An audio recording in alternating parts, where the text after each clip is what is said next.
Well, hello friends. Welcome back to the program.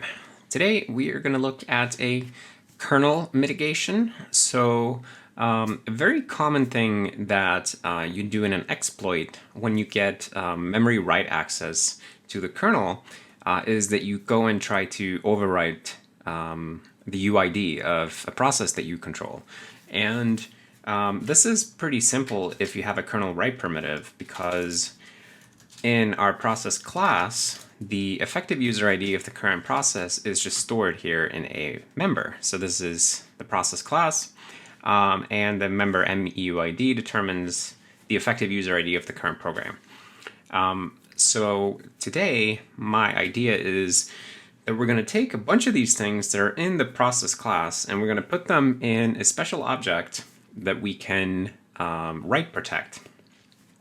And then since these things, there are a whole bunch of things about a process that quite rarely change. They can get read a lot, but they rarely get written. So we're going to put them in a special object that we can write protect. And so only when you actually do a set UID would we make it possible to write to that memory. And the rest of the time it will be read-only. And the idea is to make it harder to overwrite these values, right? So not only do you need a write primitive, but you also need code execution to make that memory writable before you can actually use it. So yeah, that's the basic idea. So let's just get started. So my thinking is we'll just take a whole bunch of things in the process class and maybe just yoink them out of here, like process ID, session ID, process group, UID, EGID. All of these things very rarely change, so we'll just yoink all of them, and we'll make a something like protectable process data, something like this. And then we will define what that means up here. So maybe we'll make it a class. Something like this. And yeah, right. So actually we can even make that a struct. And we can take away all the M prefixes, because that's what we normally do for structs. And then we will, wherever you try to access these members that we no longer have, what you have to do is call protectable data dot. And then of course protectable data is going to have it's going to be a const thing here, so you can read it whenever, but if you want to actually write to it, you're going to need to jump through some hoops, and not exactly sure how we're going to do this, but we'll figure it out. So I guess we will probably store that in like a kbuffer maybe. This is a kernel buffer. And we really only need one page of memory for this thing, so protectable data, let's say. And kbuffer, we can create this when we create the process. Wait, where is the process? This is not the process. Where is the constructor? Here you are. Right, look at all these red boys here. So protectable data is going to be a kbuffer, create with size of protectable process data. Yes, and we'll just assume that we can allocate this because it will be small, and if that doesn't work out, then we have bigger problems. And then we want to put all of this stuff into the protectable data. So I guess we should have something like protect data and unprotect unprotect data and protect data. We'll start with something simple like this. Unprotect protectable data. That's an awkward name.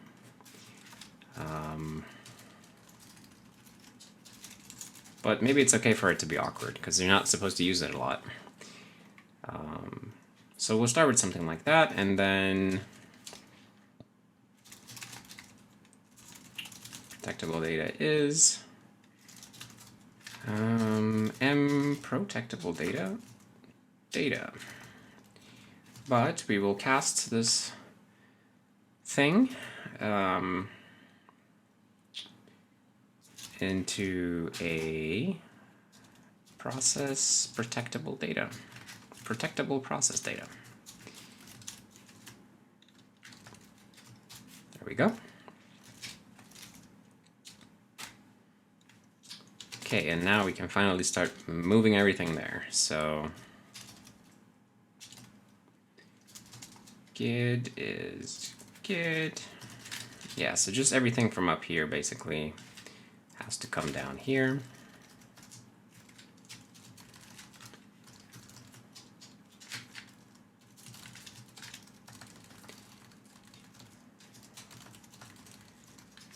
And a lot of this is probably going to look a little bit awkward while we're figuring everything out, but just have to start somewhere. Okay.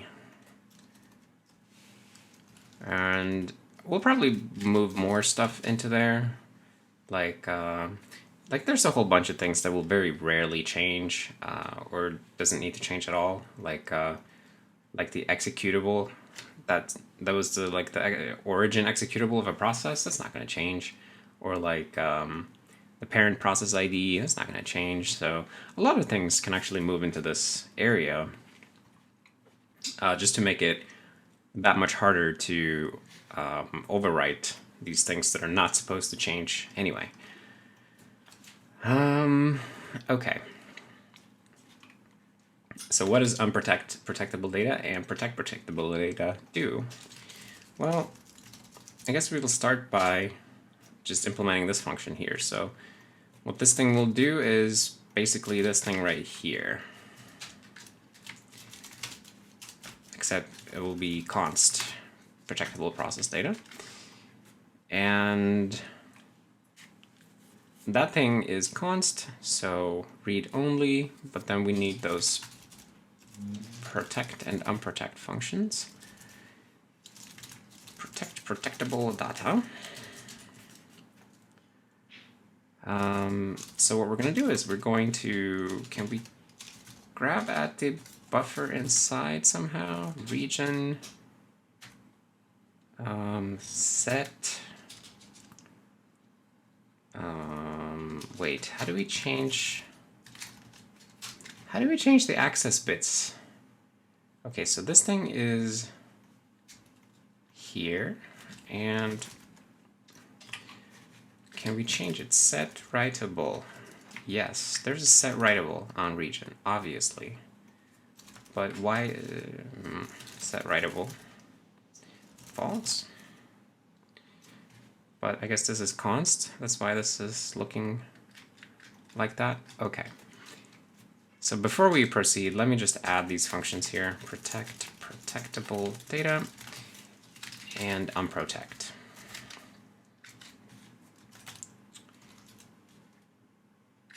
So,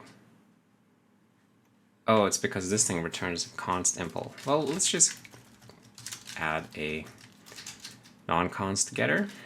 So if you have a non-const kbuffer, you can get the internal implementation object as a non-const impl. No big deal. This gives us mutable access to the region, and we can make it writable. Now, it's important to note that just because you mark a region writable doesn't actually change anything. You have to go and remap it into the page tables. So let's go and do this first. And then region remap. So if we look at what set writable does, you can see here it just calls set access bit. And set access bit really only updates the access bit mask. It doesn't do anything more than that. So we remap the region and we're good. And likewise for unprotect, it's just the other way around, really. So writable instead becomes true. Okay, so now we have the basic protect, unprotect, and this read-only access thing. So maybe we should have a way to get a mutable pointer to this thing. Mutable, protectable data, but of course this thing assumes that you have already unprotected it. So maybe we will put a note about that here. Let's say note, this function assumes it's up to the caller to unprotect the data before mutating anything. Yeah. Okay, cool, cool, cool.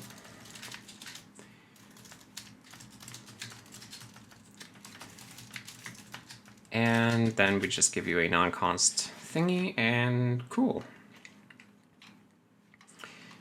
So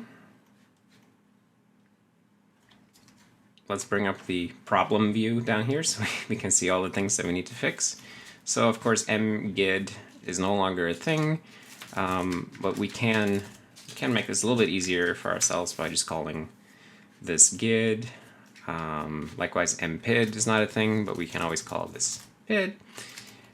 And we need to do a whole bunch of things like that.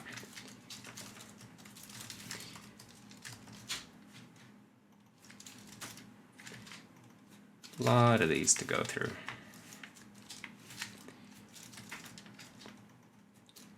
I like this problem view here in C-Line because it makes it easier to do this type of refactoring when you're causing a lot of build problems. This is slightly nicer than actually going and compiling and then getting all the errors that way. Like here I can get them in the comfort of the IDE, which I really like.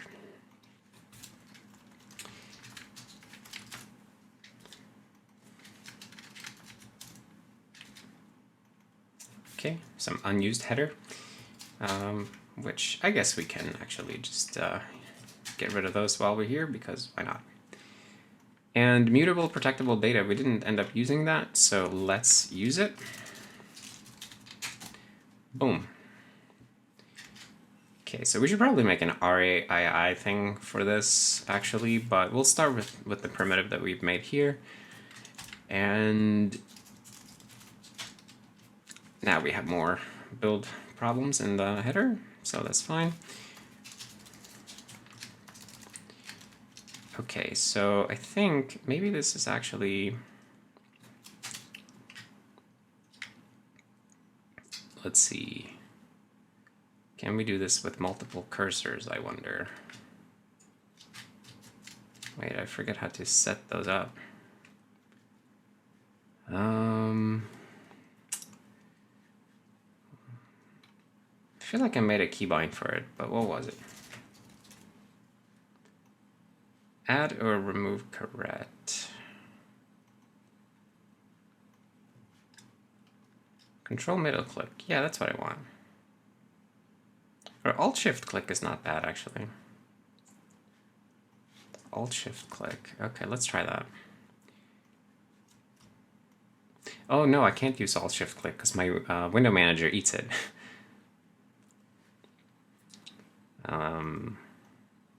Okay, so let's try Control middle click.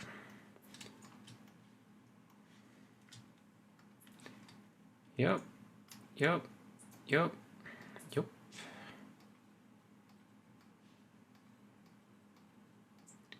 Okay, this one goes out to all the people who keep telling me to use multiple cursors. Ploop, ploop, ploop. Look at that. Huh? What else we got?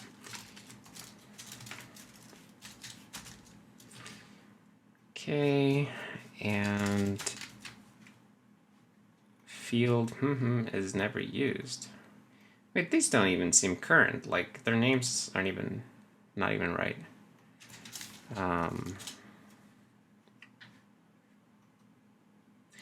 Yeah, so CLine gets confused about kernel code. Like, it thinks that a lot of it is unused. And the reason it gets confused about this, and I've reported this bug to JetBrains, the reason is that a lot of our kernel code is only reachable if you enter the kernel through inline assembly. And the code in CLine that actually determines what's reachable and what's not, it is not, it doesn't look into inline assembly. So it's not aware that we can enter the kernel through a syscall, which we would enter, where is it? Where is the syscall entry? It's right here. It's commented out because my IDE thinks I'm in 64-bit, which is another issue. But basically, you enter the kernel through a system call, and then CLine thinks that you can't do that. And so anything that you reach that way is unreachable. So what do we have? megit.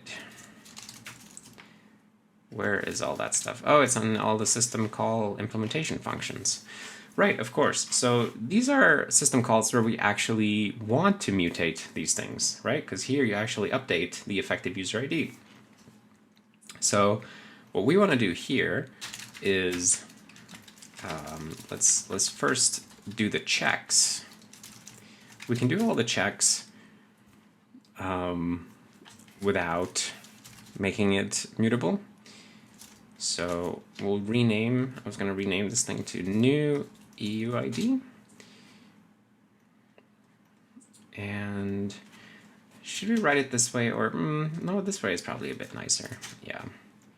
Just when it was called EUID, it was kind of ambiguous, but now that we've called it new EUID, it's less ambiguous. So EUID, and we don't need that hint, so let's disable it. Okay, so this is the part where we actually want to write to it. So what we have to do here is unprotect protectable data, and then protect protectable data, and then mutable protectable data dot UID is, there we go. Okay, so this is our basic pattern.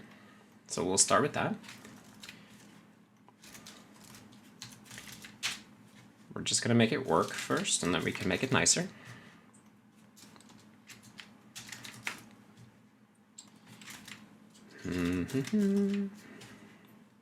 And then finally,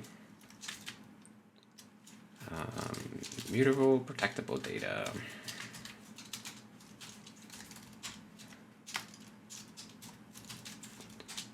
Okay.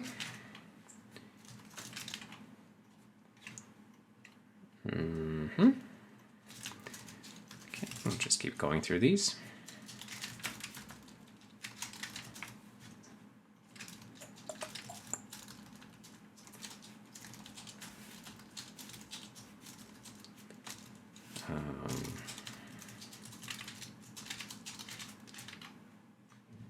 Very cool.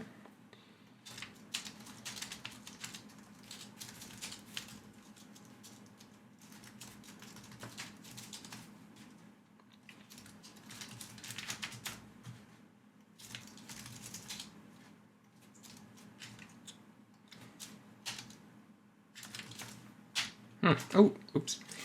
This multiple cursor thing is really neat. I just, it's not completely native to me yet, so I don't notice all the opportunities for using it, but for stuff like this, I do need to get a bit better at using it. So like I should notice all of these things that I can just add multiple and then do stuff like this, you know? Poof. Oops. Wait, why did I press escape? I think that's some kind of Vim instinct to press escape after.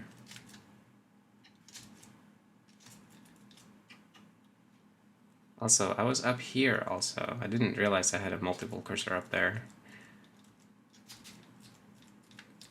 So that one became very confusing. Okay, so I didn't mean to do that. Yeah, I have to pay a little bit more attention. And see, now I messed it up because I'm making a mess here. But let's start over and get better at this by practicing. So I should have renamed these first. This is why we gotta rename them, because they conflict with the getters. Okay, and then we can do the multiple cursor.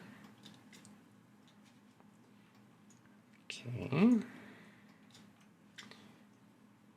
And there's probably other cool multiple cursor tricks that I don't know about, so I'm just doing the basics.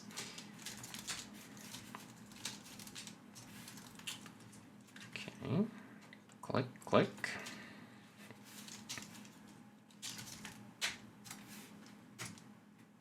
Nice.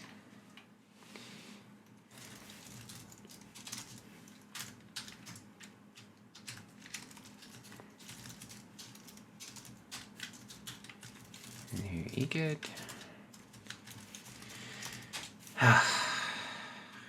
It's a little bit like mentally tiring to learn a new editing environment, but it is also rewarding, so I'm happy that I've been doing it.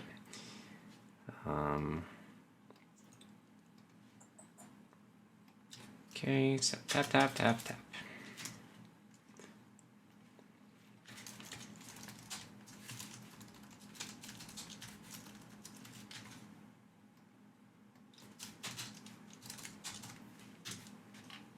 Cool. Oh, and then set groups. So we didn't segregate the extra groups of a process into the protectable data yet. We'll probably do that later, but I guess maybe we'll skip that now. Although we can do some stuff here, like call this new gids. Maybe new extra gids. Extra gid.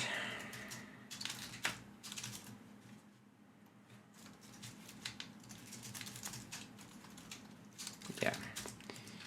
We could probably get back to that one.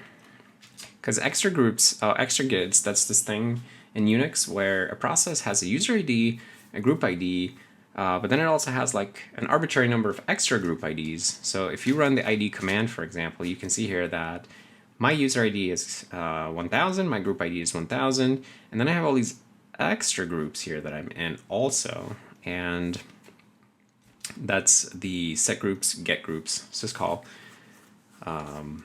They control that aspect of your process. And when you're doing file system access, it is as if you're in all of those. All of those are your GID, sort of. So you can have more than one GID for your current process. Anyway, something to know about. And then let's go and look at the get UID family. So these are very simple to implement. We just have to do this kind of stuff right. So it's a great candidate for more multi-cursor practice.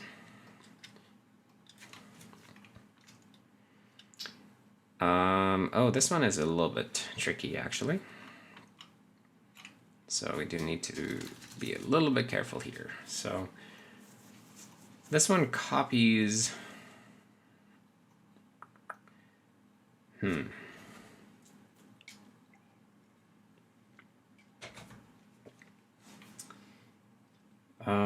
I guess here we just need to do protectable data dot. Yeah, so we can just do this. It's no big deal.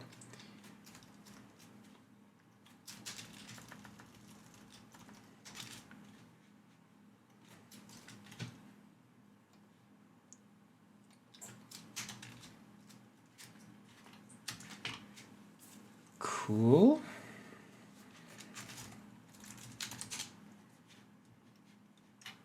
Still many problems? Sure. Exec VE. There are going to be some more syscalls that we need to fix.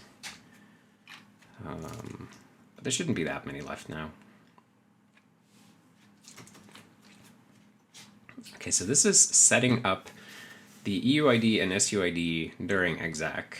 So here, while we're in exec, we definitely need to potentially unprotect protectable data, which we could do like this.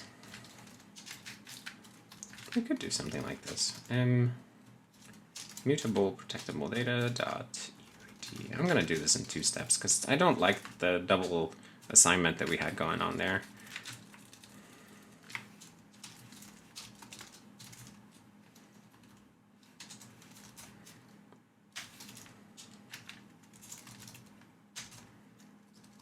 Okay.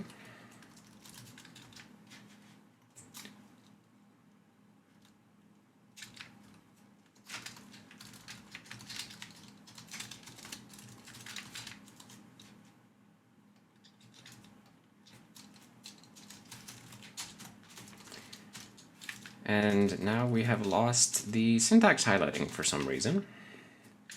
This happens sometimes and it's a little bit confusing. So let's just restart CLion and see if it gives us the highlighting back.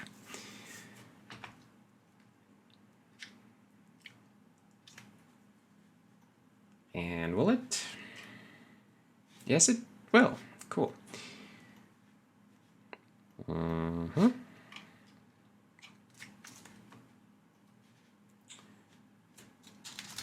Okay, and then we can just convert these to getters, and we are good. So what's this? This is exec assigning to PID.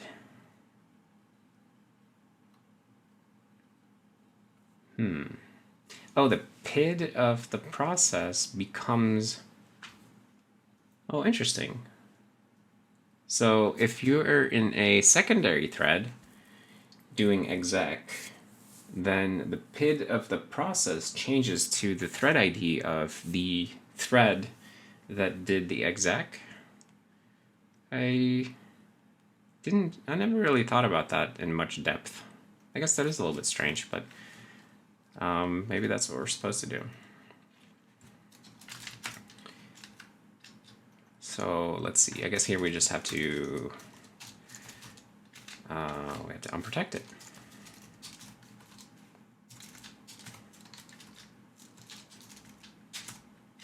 Okay.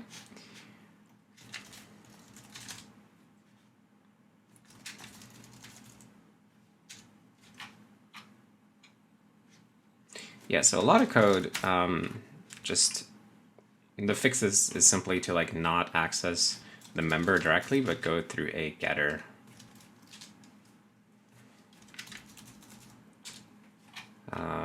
Which is like, it's not a bad thing to do anyway. UID, yup.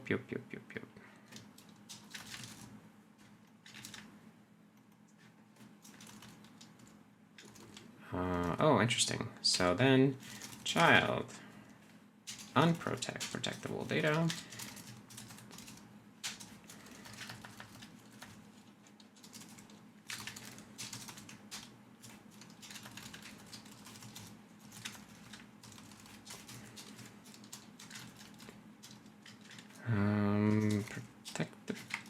Protectable data.pg.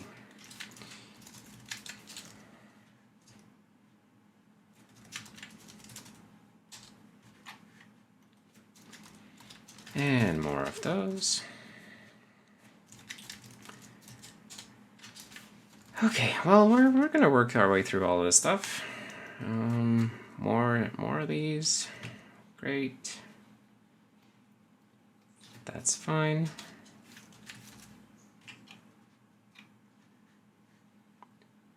And here we got more of those.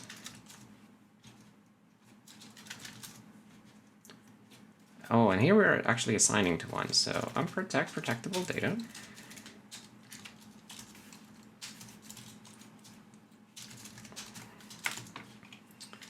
Cool.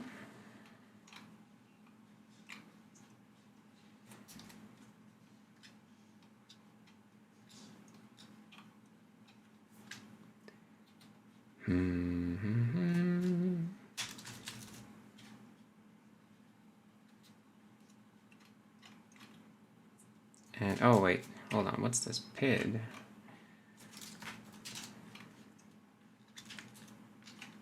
Wait. What did I do here?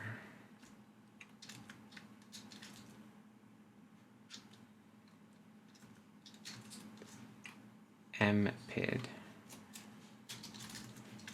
Okay, I think I got a little overzealous with some of these, so.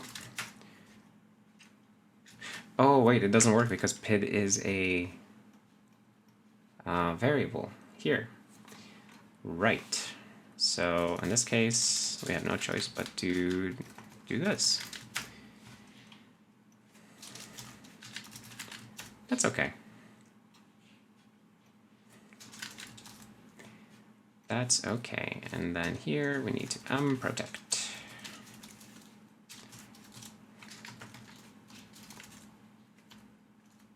And actually we need to do this for the other process. It's a little bit confusing when you're doing it like on behalf of some other process.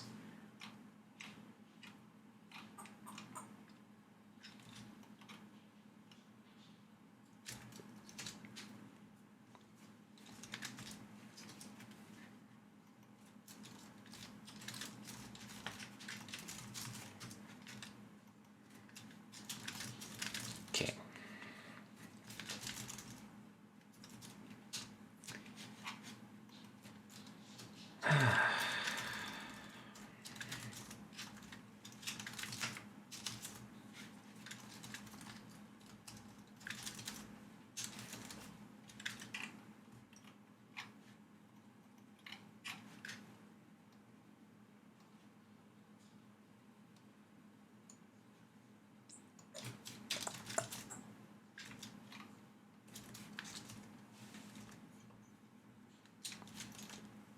Okay, 3 more files. We can do this.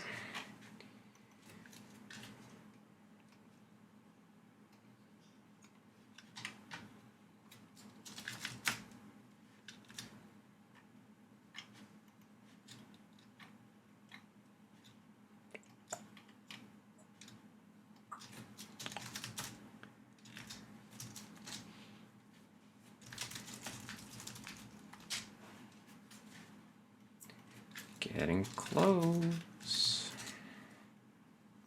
And we're good. Okay, so let's see if this actually runs. And it doesn't. Okay, so where do we die? I mean, it's a write fault, so that might just mean that our protection is working correctly somewhere and we're forgetting to unprotect or something. So let's find out where that is. We'll just take this address and add our to line. Okay, that's not terribly helpful. Oh, wait. Is that because we put a ref putter in there? Oh, I suppose maybe he doesn't like being in here. Maybe that was a bit over eager. Because I guess when you, because of the locking mechanism that we use in ref counting, even the act of copying a ref putter is mutating the pointer storage for a bit. So I think we're going to have to yoink this out here for a moment. That is unfortunate, though.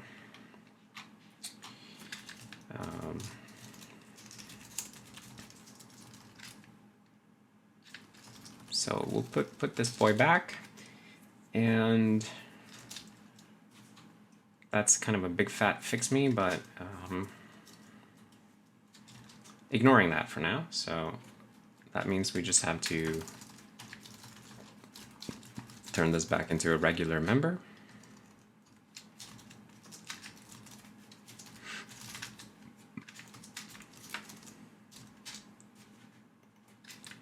Which is no big deal,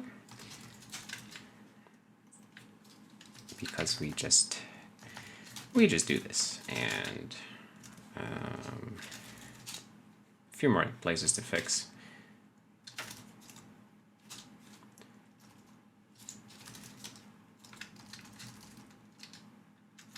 Child is this guy's MPG. Doop doop. Okay.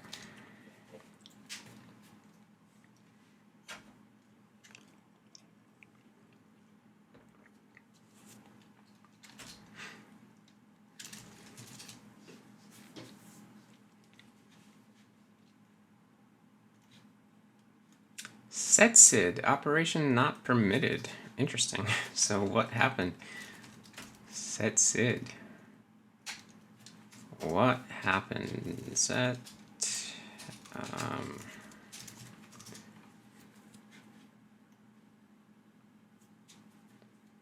Oh wait, look what's going on here. We're trying to assign to SID. That doesn't make any sense.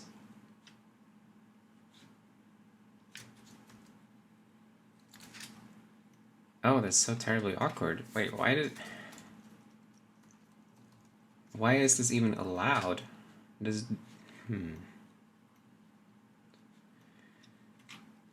Does distinct numeric override operator equal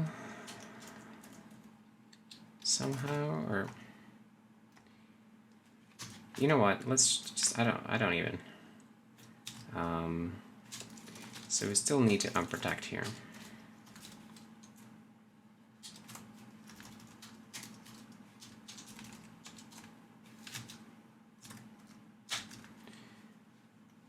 That was very strange.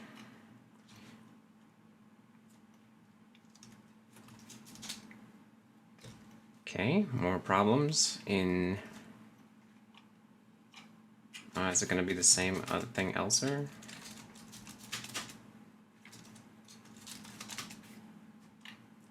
Like param equal. Are we doing that somewhere else in the kernel? No, okay. So tc set p group. Let's see how that's implemented. I went to the wrong place.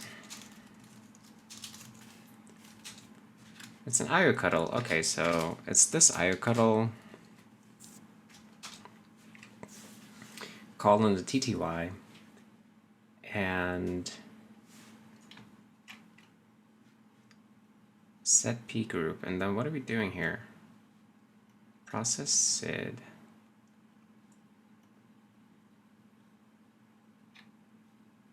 We're assigning to the process group. Wait, but why would that be weird? We get eperm.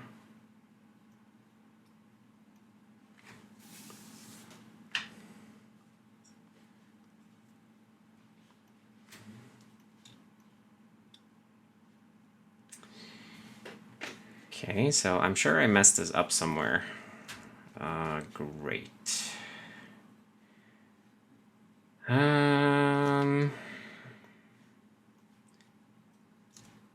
All right, what did I mess up? Is it the SID that we messed up?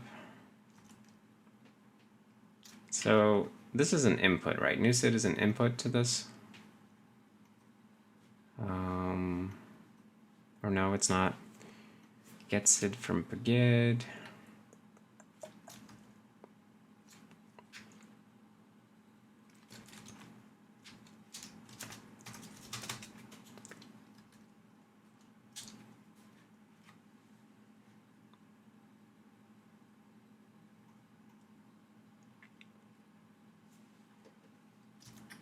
Let's see. Let's take a look at the diff here. Just trying to figure out how we do that in CLion. Okay, so what did we change? msid is mpid. Sure, that's what we're doing now also, just in this different flavor. And get sid looks fine.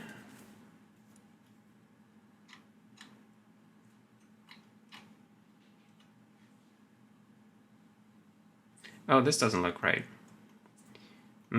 See, so here we're assigning to the process group of process, and here we're doing it down to ourselves. So that's probably the issue. In set pagid. right here. So we're not supposed to update our own process group, but rather the other processes.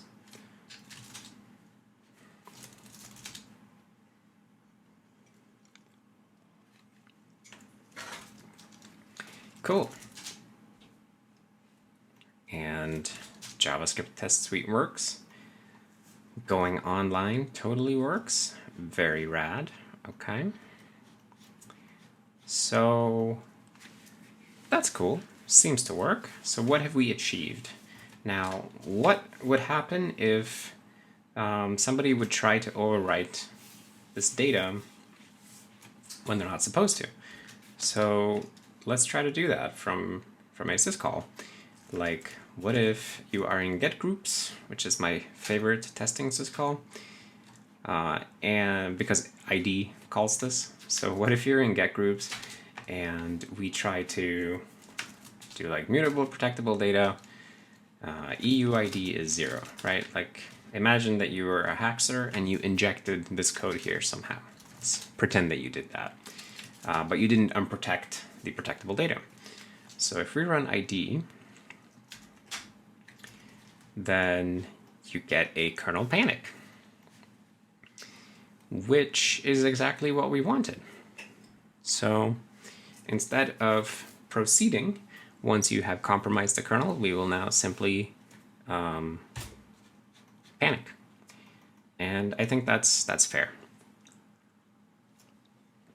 I know that different people have different philosophies on this. I personally am in the camp of if you have tricked the kernel into a state that it doesn't understand, it should just halt execution at that point, because like the moment you realize that you've been compromised, there's no point in continuing, because now you're just potentially doing someone else's bidding, right?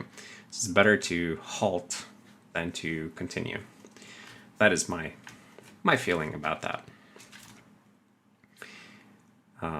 Because if you continue, then you don't know what kind of destruction you might get into. But if you stop, at least there's no more damage at that point.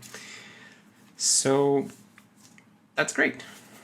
Now, if you are an exploit writer and you want to mutate these process variables, you need to first make that memory writable. And I'm not saying that it's certainly not impossible. I mean, you just need to call protectable data, but even so, that requires code execution and not just an arbitrary write, or not just a memory write, but actual code execution. Okay, so I think this is pretty cool, but the API pattern is pretty awkward, right? So when we were using these, like protect, it would be cool if there would be like protectable process data,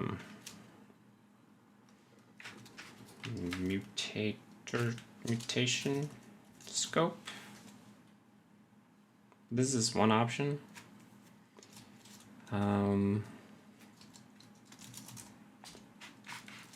That's a terribly awkward thing to type, but at that point, so it would be something like this. Let's see.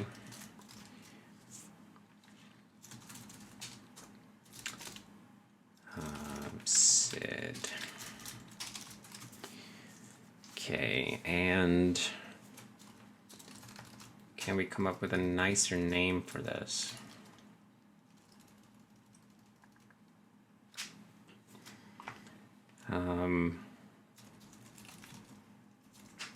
Mutable protectable data. Mutable protected data, should we call it that? And then you can mutate through that thing. So something like this, and data, child data, let's say. That's kind of a cool interface.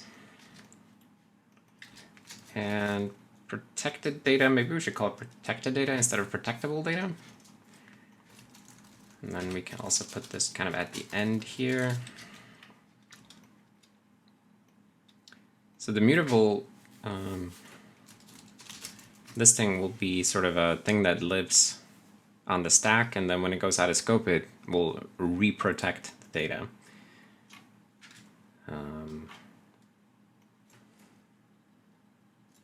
Yeah, let's try this interface. I kind of like that. So instead, we'll call this protected process data. And then we will invent the mutable protected data. Maybe we'll also make that, should probably put all of these things inside the process class now that I think about it. So we'll just put these up here maybe, so that they're private implementation details of the class.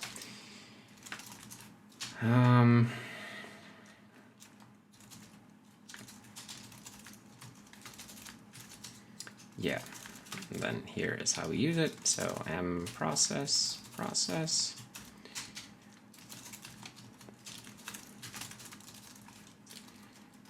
And of course, in the constructor, we unprotect, and in the destructor,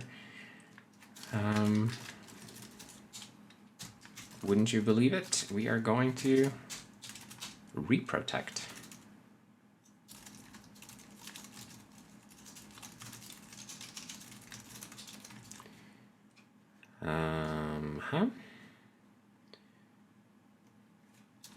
Wait, what are you complaining about? Constructor is not implemented. It's implemented right here, dude.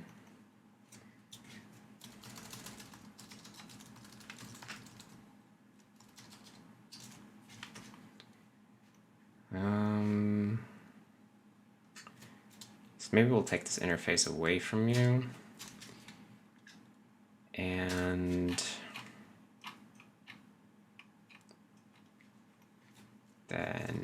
then.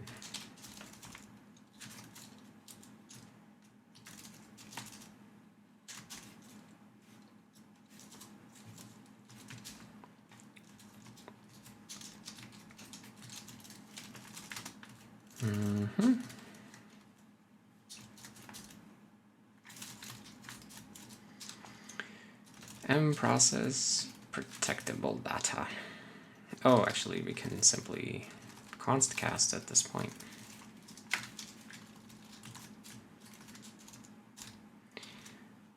Cool. Yeah, that's pretty nifty.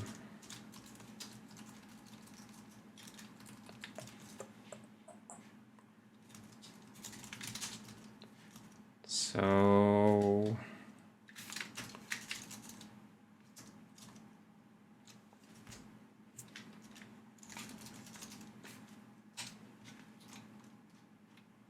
this one we don't need. This one we still need. And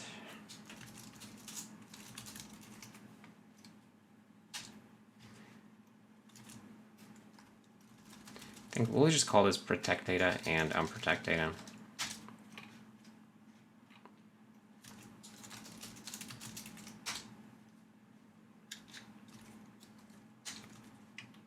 Yeah.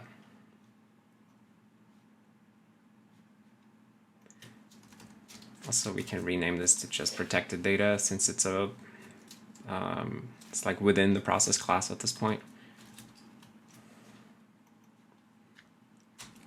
No, protected data. Process : Here we go.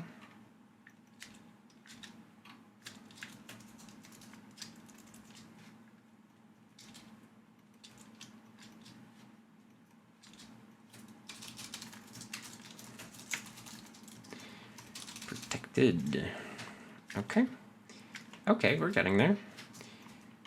And now all of these, of course, have to change. So protectable datum becomes protected data.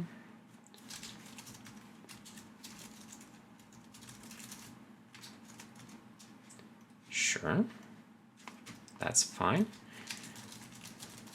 And then all of the mutable protected data, these are the things we have to change now. So essentially,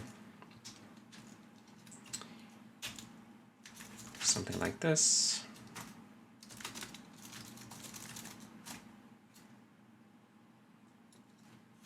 Will that work? It's not a pointer. Wait, what? Oh, right. Of course. Of course. That's my bad. Yeah, so you can totally do that. That's kind of cool. You can write it this way. It looks, that looks super awkward. Also, the auto formatting is even awkwarder.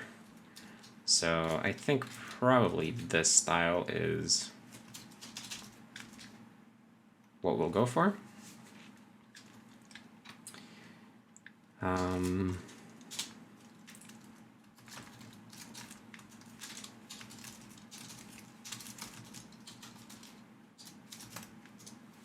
Yeah, so we don't have operator dot, unfortunately, in C++. That would have been a nice thing to have. But the people in charge haven't figured out how to exactly spec that yet, so we are stuck with the arrow operator. Still, this is okay. And of course, in a situation like this, we can simply do protected data. And then we write through that thing. Should do multi-cursor here, actually.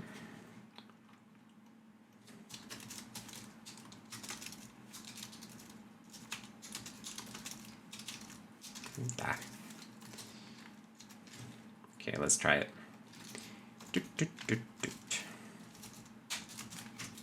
Cool. Okay, let's do that again. Wait.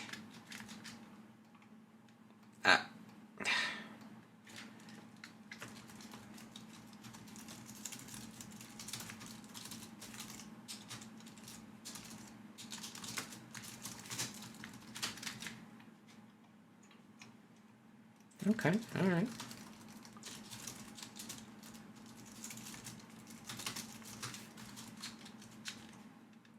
Click, click.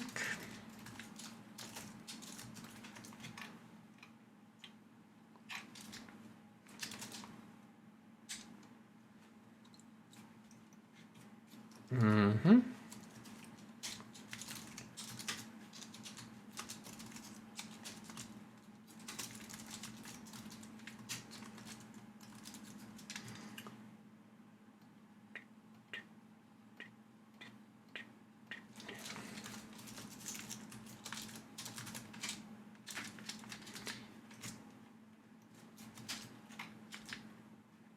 And here we can actually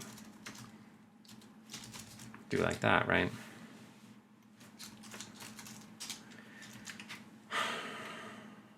Yeah, so right after creation here, by the way, it's not yet protected. So we don't need to unprotect it. So we could probably actually check for that. So like if the thing was already writable, then we can simply return. Then we don't unnecessarily unprotect. We don't unnecessarily remap it into page tables because there's no point. And likewise in protect. Yeah. Don't want to incur that page table churn for no reason. Because whenever you write to the page tables, that can be quite bad for performance because the CPU will cache stuff in the page tables, and if you write to them, you have to flush it, and you lose address translation caching. I can't const cast.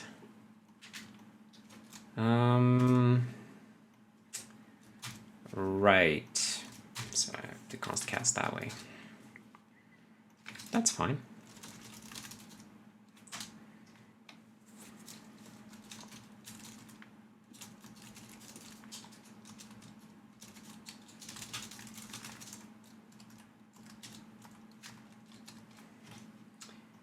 Okay, oops, let's do it this way.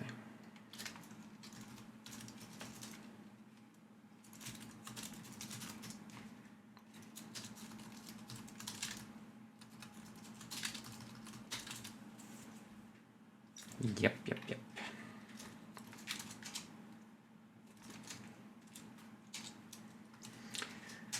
Almost there.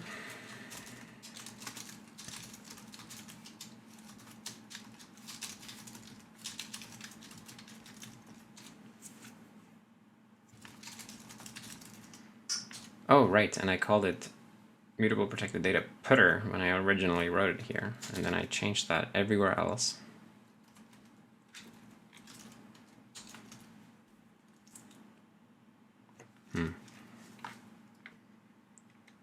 So a whole bunch of things can go into there, like stuff that's rarely changed, like process groups should really go in there, but it's tricky because of the ref putter. But other stuff like your extra group IDs, signal trampoline address. I was thinking your pledge promises could go in there because you're really only touching them during program startup. Likewise with your unveil state. Probably your UMask. It's not like you're changing your UMask all the time. Your root directory, yeah, like so many things could potentially move into this area.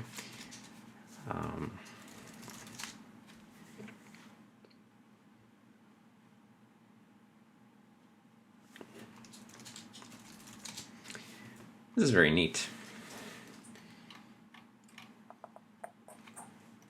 So,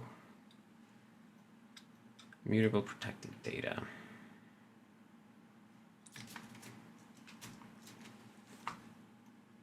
Yeah, I mean, I guess we can call it that.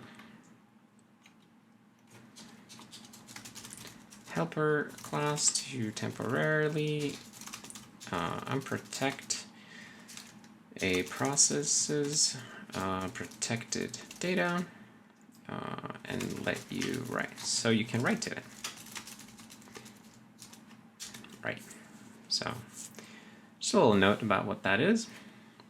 I like also in C-Line that this, if I put a comment over class, for example, and then I hover that class, it actually like shows that comment, which is, it's just like this subtle, nice little thing. And if I hover it here, it also shows it. Cool feature, actually. So here we could write it this way, but I'm kind of thinking that we're probably gonna add more of these things here sooner or later, so we can just leave it like that. So let's do this thing here first, actually. Non-const kbuffer impl getter. Yeah, because it's just a useful thing to have there. And kernel. Move some sensitive and rarely modified process members into protected memory. Move some, rarely, some. Move selected, like it feels like that word makes sense here, but it also kind of is overloaded with the select syscall. I think maybe it's not that overloaded that we can't use it in this commit message. So this patch, or let's say process member variables like UID are very valuable targets for kernel exploits. And until now, they have been writable at all times. This meant that okay, no, let's see. This patch moves MUID along with a whole bunch of other members into a new protected process, protected data structure. This struct is remapped as read-only memory whenever we don't need to write to it. This means that a kernel write primitive is no longer enough to overwrite a process. Effective UID, you must first protect the protected data, or the UID is stored. Yeah, so it's still possible to do that, of course, but this makes it harder because now there's another step you must do first. So I think this makes sense. Like when you look at mitigations, there's always this thing like, are you creating busy work, or are you actually making exploitation more harder or more complex? And I think in this case it does become more complex because it's no longer enough to simply have a write primitive. You also need code execution in order to unprotect the memory. Now there's a million other things you can do with a write primitive, and probably many of them can allow you to get code execution, but even so, it sort of raises the bar. That's my thinking here anyway. Yes. So should we move something else into there? Just for funds? Maybe the extra GIDs. Let's see how that would look. Extra GIDs.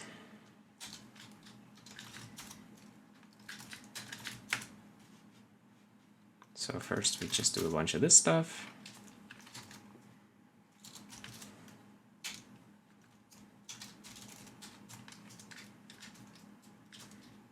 And, oh, and of course we have to actually put it up here.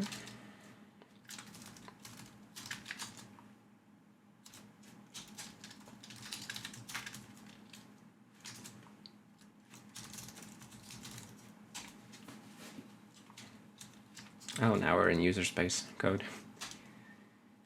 Okay, so finally.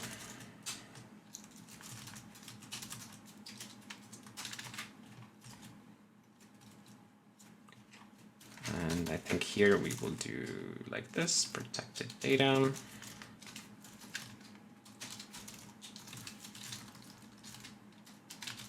Yeah. And then when that thing goes out of scope down here, it gets unprotected again. Very, very cool. And then in fork, of course, we have to move it down here. So child data extra GIDs is my extra GIDs. Wait, why doesn't that work? Extra GIDs is a span? Oh. Wait, that's weird. Why is that a span? Why isn't it a const vector?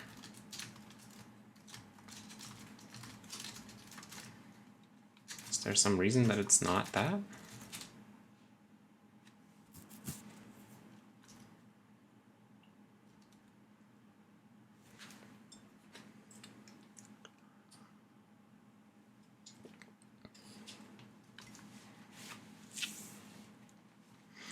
I like this this change very much. Like, I think this is so sensible to put things like stuff, information about a process, like process metadata that is sensitive and rarely changes. It makes total sense to put an additional layer of protection on it, right? So, very, very happy with this change that we're making today.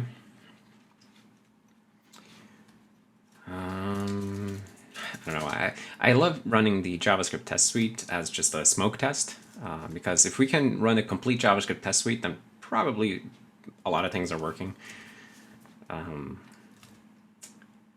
Although I don't know why I like set groups, get groups would have been better things to test, and running ID is, yeah.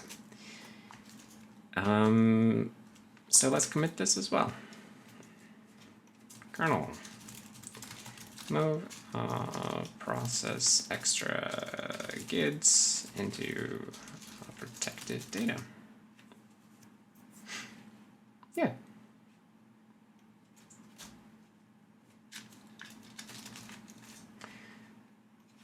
That's fine. And maybe we'll do one more. Maybe we'll do the parent PID. Because it should be easy. Wait, did it commit or what? Okay, I guess it did. MPPID.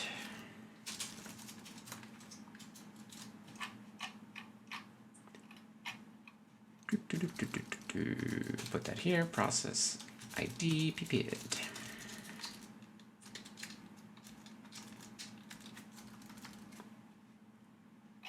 Wait, holy moly, what did I do? I don't know what I pressed to make that happen. MPPID. So, okay, so disown needs to do this.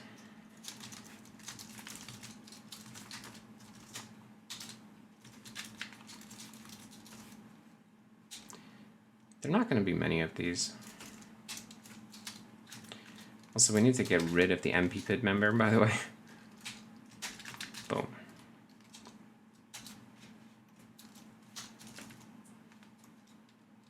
Protected data PPID is PPID.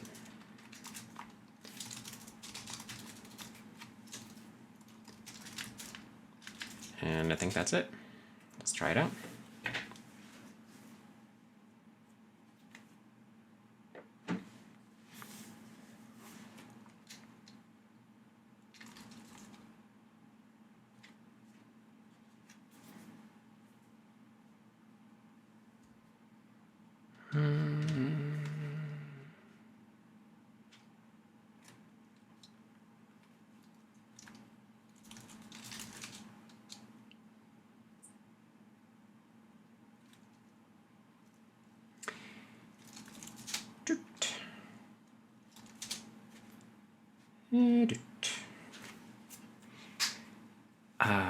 Very cool.